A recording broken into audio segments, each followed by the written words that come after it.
Hello my dear friends, today we shall take up the second unit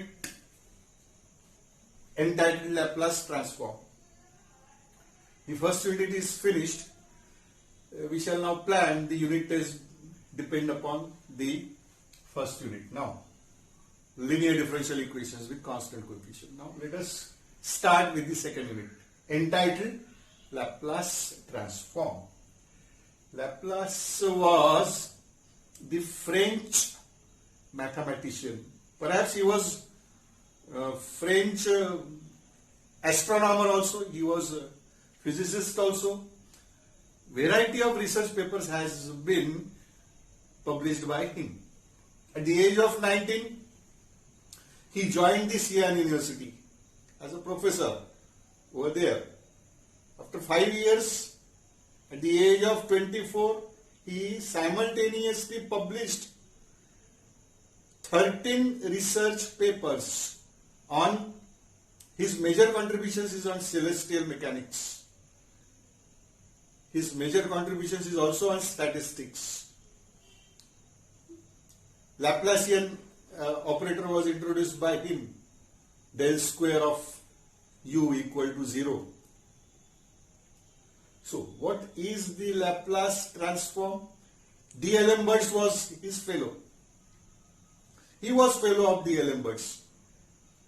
D'Alembert was senior to him in Xi'an University. So, how he has defined this Laplace transform?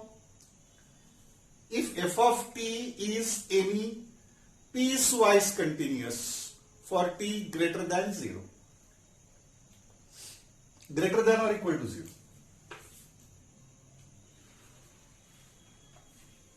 F of t need not necessarily a continuous function. Perhaps it, in the worst case, is a piecewise continuous function.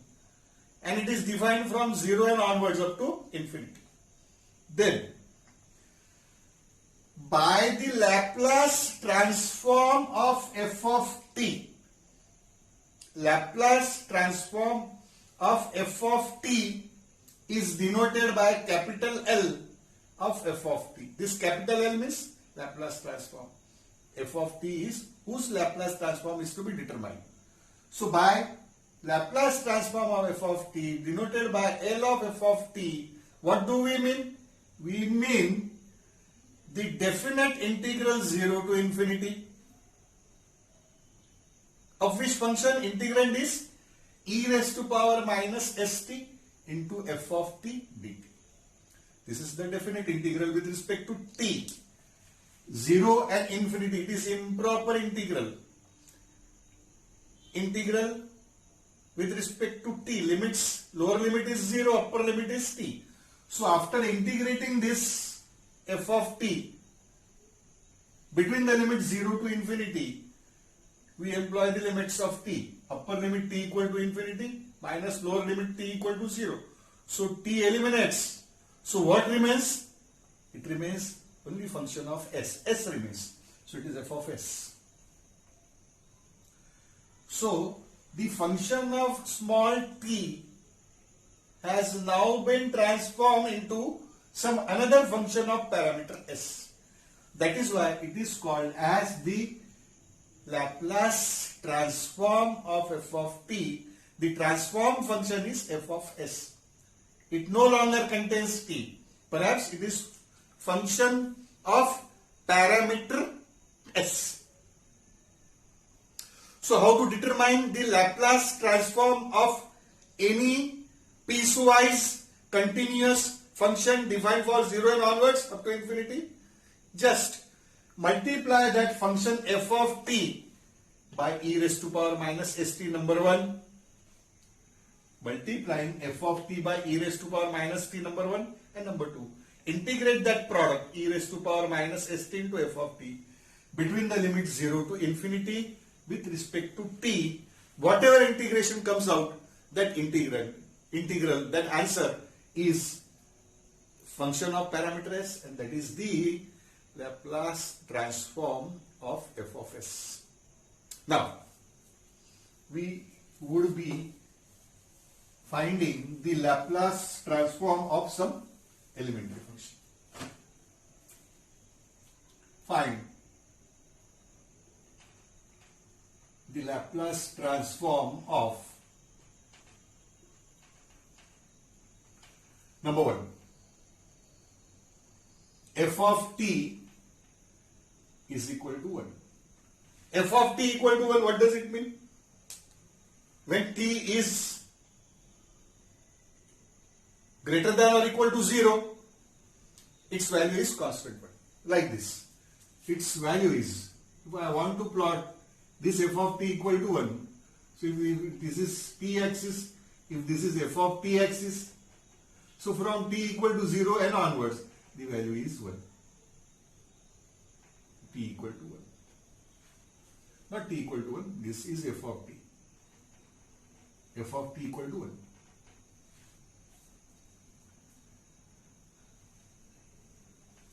Perhaps it is a continuous function, f of t equal to 1. Now, I would now be determining the Laplace transform of 1. The Laplace transform of 1 is equal to, first step is multiply 1 by e raised to power minus st, number 1, and integrate this product between the limits 0 to infinity with respect to t.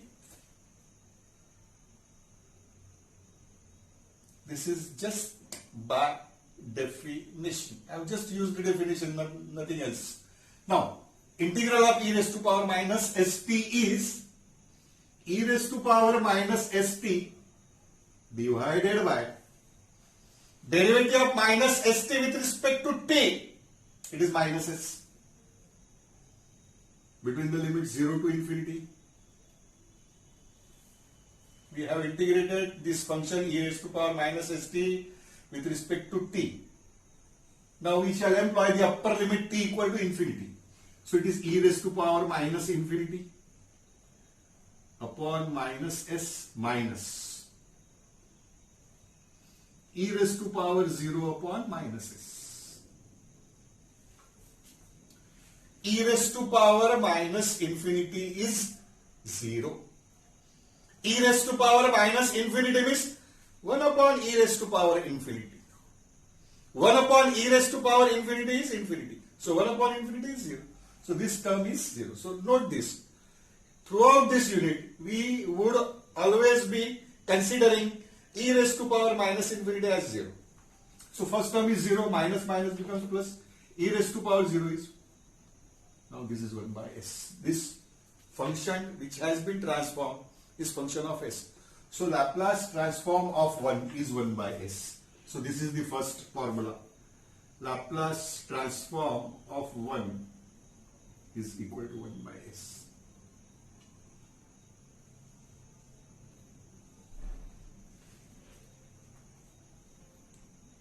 Note this formula. Second, Laplace transform of f of t is equal to k. Laplace transform of k.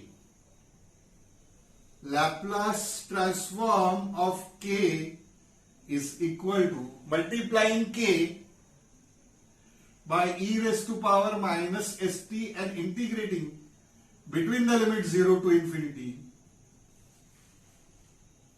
K is constant independent of t. So I am taking it out. Integral 0 to infinity e raised to power minus st into. And what is this integral? E raised to power minus st into 1 dt. Integral 0 to infinity. It is nothing from the first case.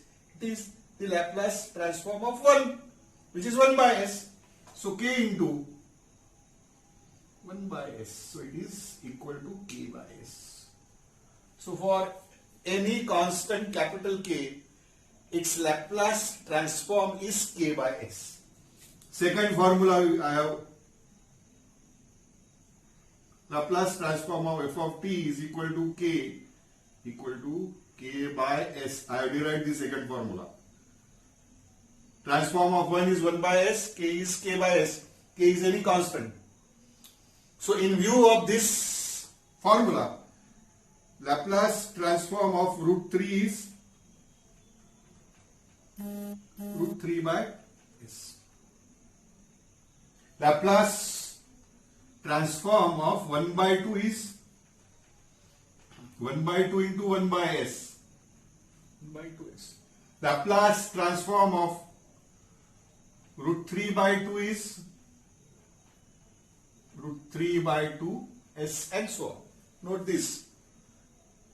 The formula we are starting using this in the forthcoming sessions. So note this formula. Remember this formula. Third one. Find the Laplace transform of f of p is equal to e raised to power at.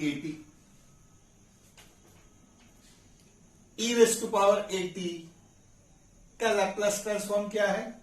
e raised to power at का Laplace निकालने के लिए हम क्या करेंगे? e raised to power at को e raised to power minus st से multiply करेंगे, नंबर 1. नंबर 2 उसको इंटीग्रेट कर देंगे between the limit 0 to infinity with respect to t. हो गई बात. That is equal to integral 0 to infinity e raised to power minus st and e raised to power at. e raised to power minus st plus at into dt. Rewriting in this standard format, e raised to power minus 0 to infinity e raised to power minus s minus a times t. Rewriting this product as e raised to power some coefficient of negative t. Right? Here is negative t. S is parameter. E raised to power minus st integrates between the 0 to limits as 1 upon s. Here, instead of s, there is s minus t. So here, integral minus times s minus a times t would be from this property would be equal to 1 upon s minus a.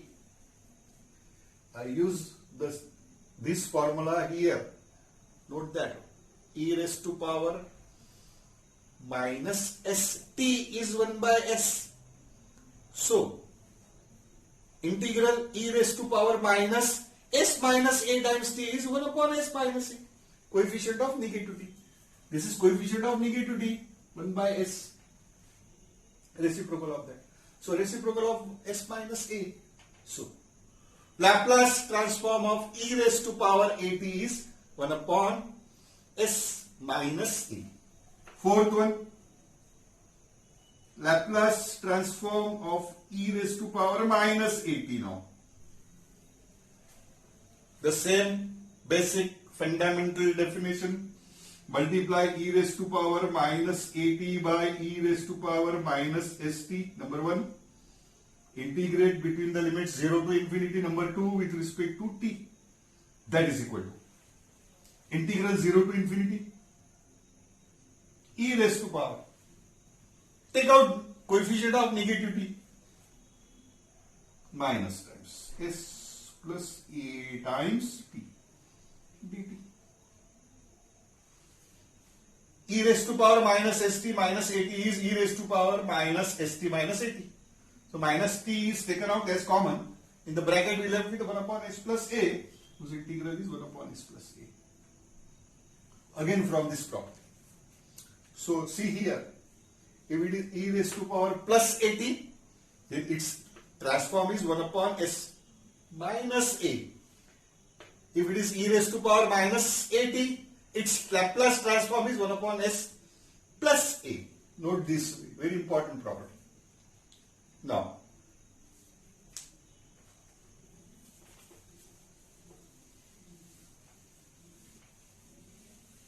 Laplace transform of 1 by s, k by s, e raised to power at is 1 upon s minus a, e raised to power minus at is 1 upon s plus a. So, in view of this, what would be Laplace transform of e raised to power 2t, e raised to power st, sorry, e raised to power at, e raised to power at transforms as 1 upon s minus a. So here it is 1 minus s minus 2 because a is here 2. Laplace transform of e raised to power t by 2 is 1 upon s minus half.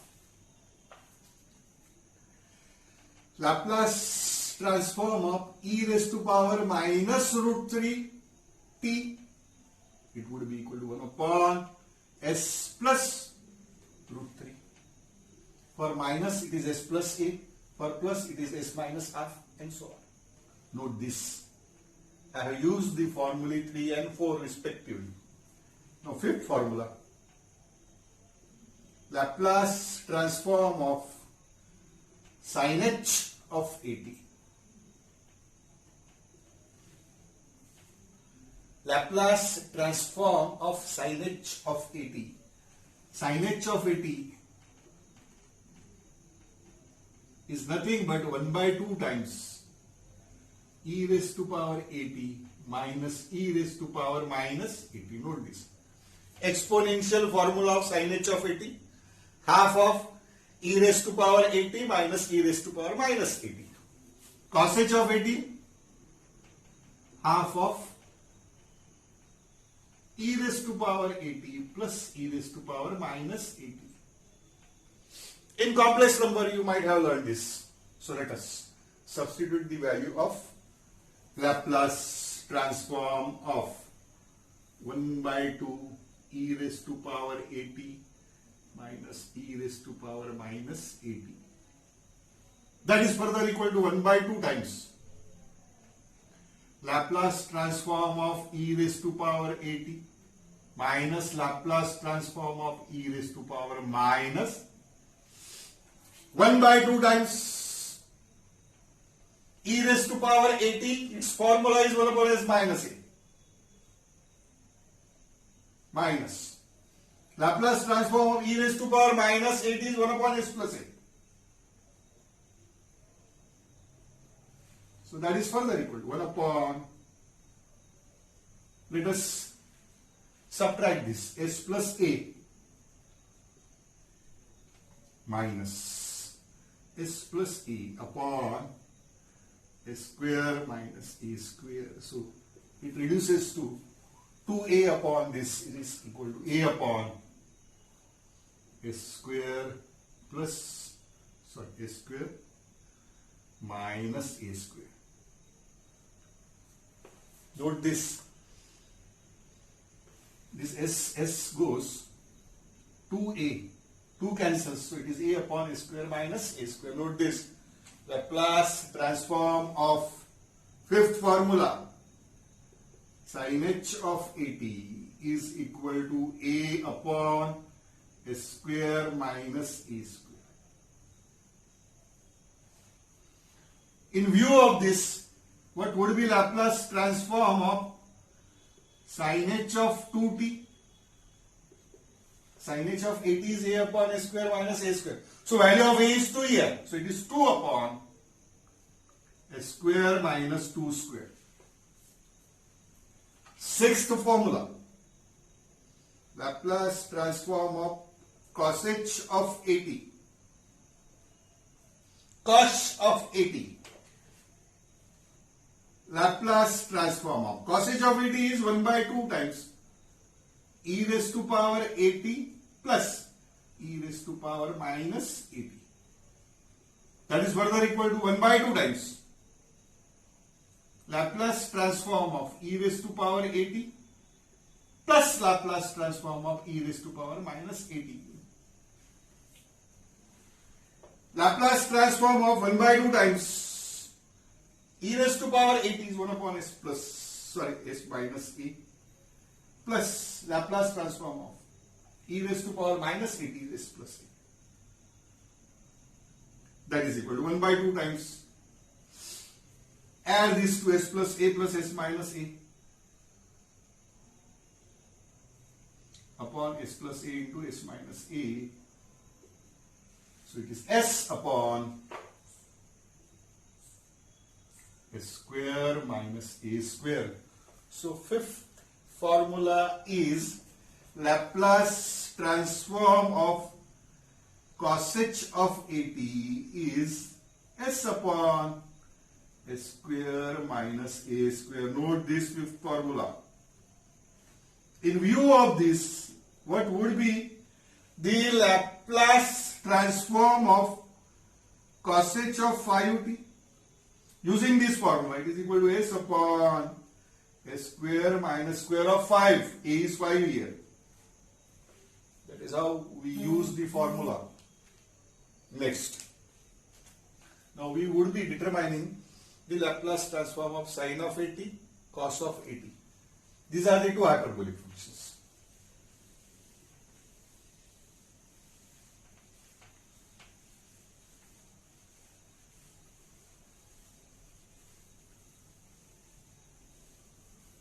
So we have defined Laplace transform of 1 k e raised to power at, e raised to power minus at, sin h of at, cos h of 86. Now 7th formula. Laplace transform of sine of at.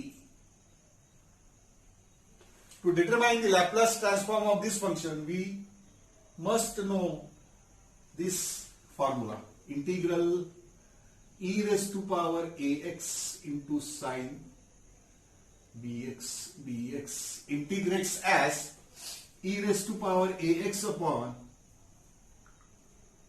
a square plus b square times a sine bx minus b cos bx. You need to remember this. This is the most frequently used integral in M3. So don't forget this, very handy. If you remember this, you can solve the problem very, very easily. So, Laplace transform of sine of at is equal to integral 0 to infinity e raised to power minus st into sine of at dt. Now here I am using this formula. Value of A is minus S. Value of B is A here. So it is 1 upon minus S square, it is S square plus A square into minus S sine at minus B cos, no, minus S sine at minus A cos at. I just use the formula, this formula. Minus S sine at minus A cos at. So, now employing the limits, upper limit of t, it is e raised to power minus st. I forgot this term of this numerator term, this e raised to power ax. Now upper limit of t is infinity. E raised to power minus infinity, I told it is 0. So 0 minus. Now I am employing the lower limit of t equal to 0. E raised to power 0 is 1.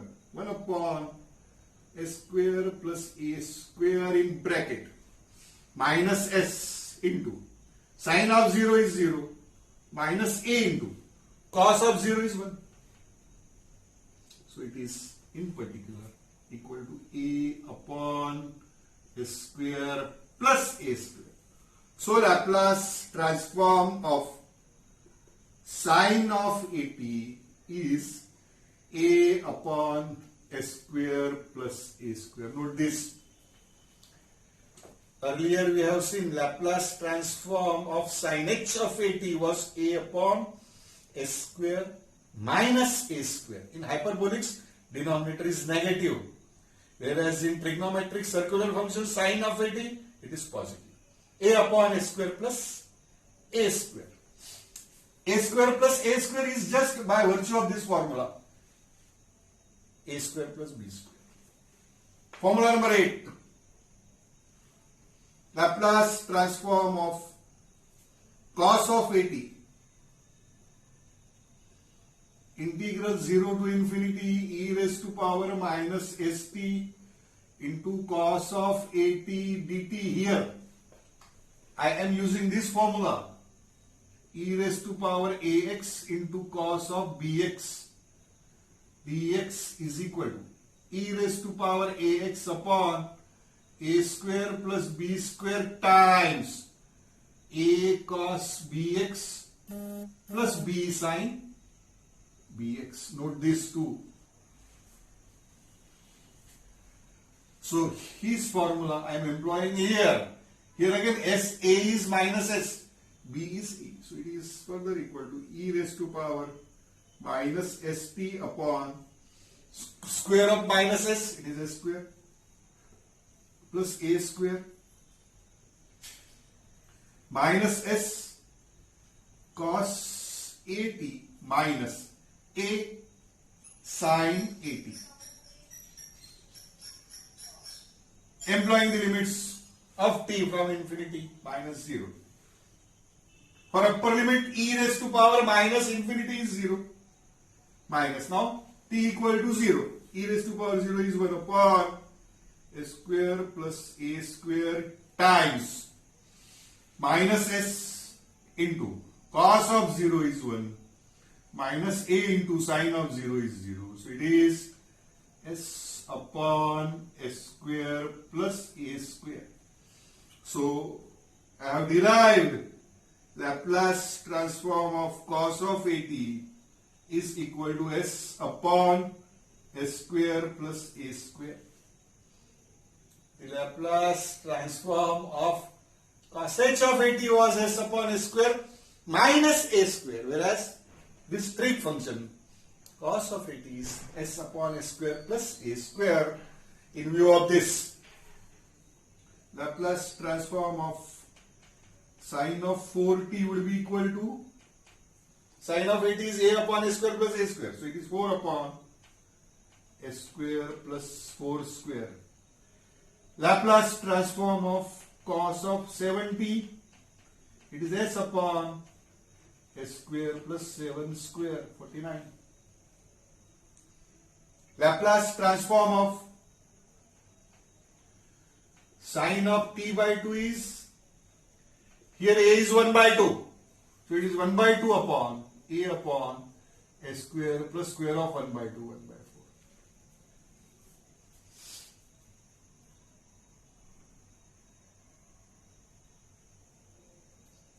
4. That is how we have determined the Laplace transform of sin of at and cos of at. Now last, Laplace transform of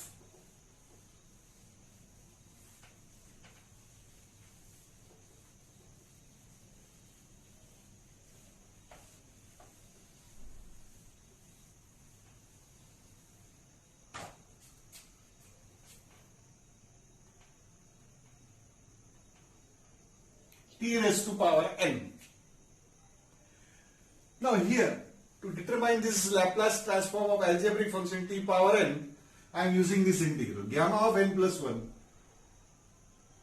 is equal to integral 0 to infinity e raised to power minus t into t raised to power n.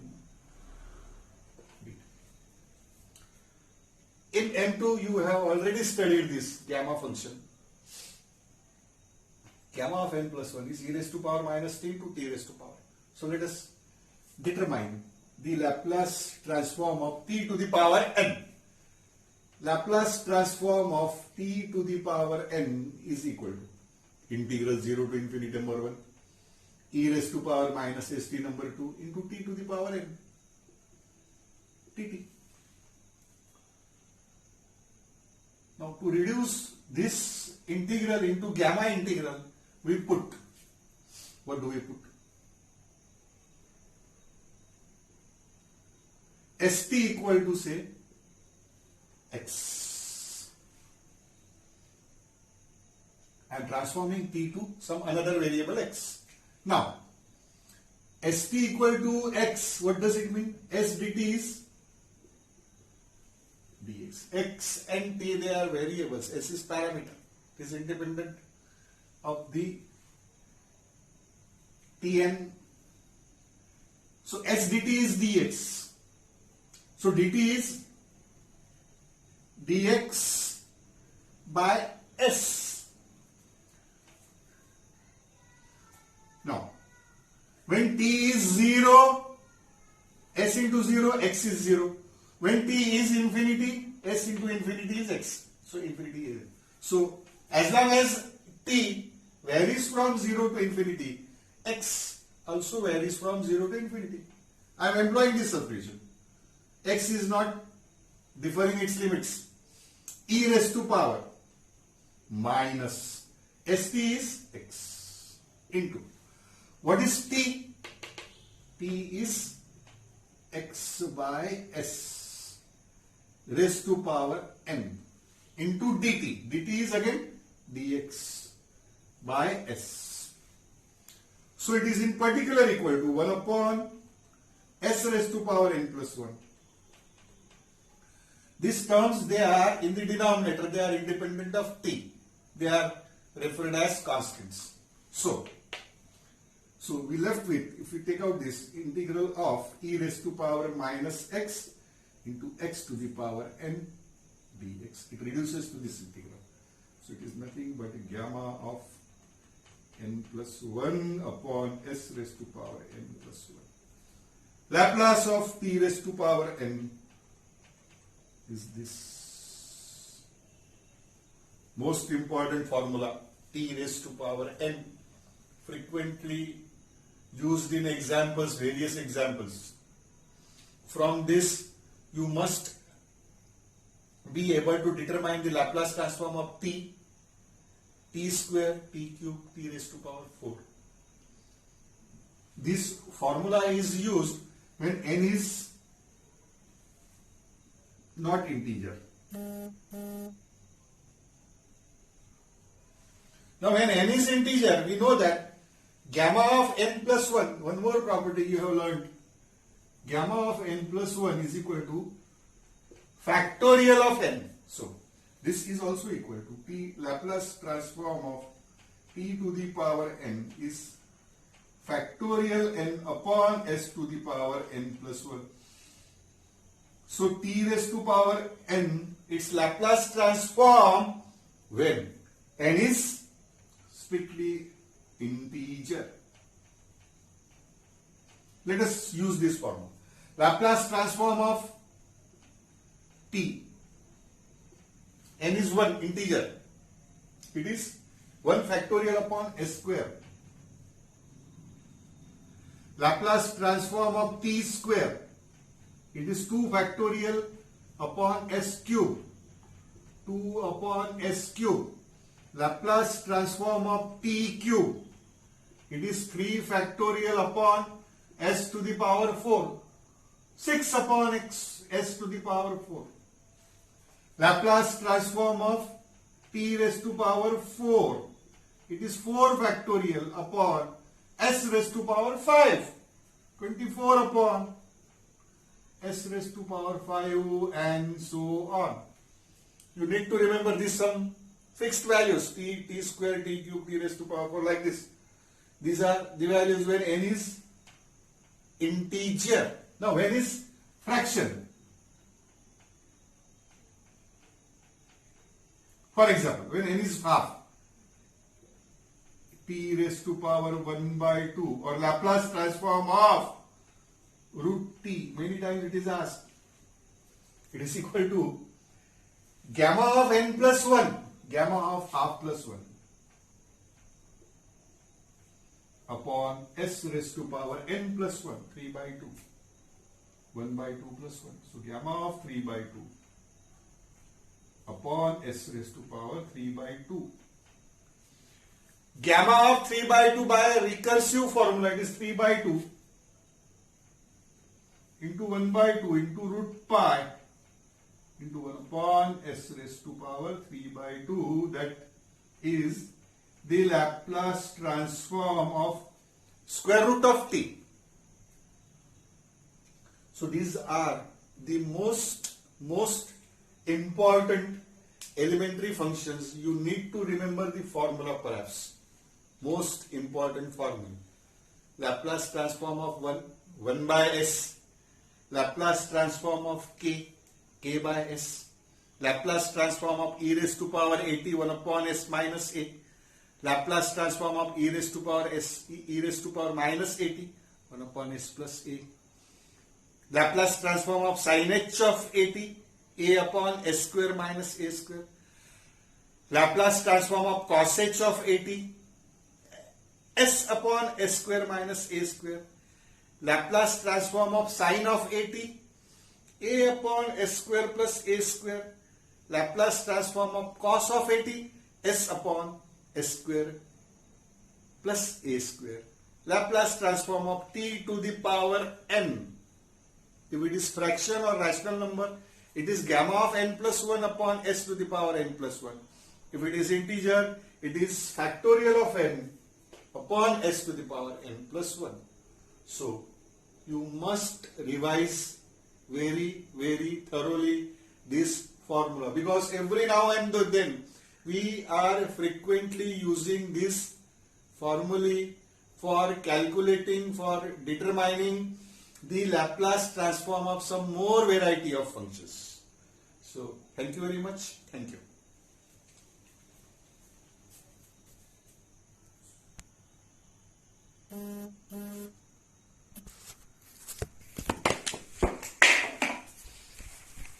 क्या हो गया?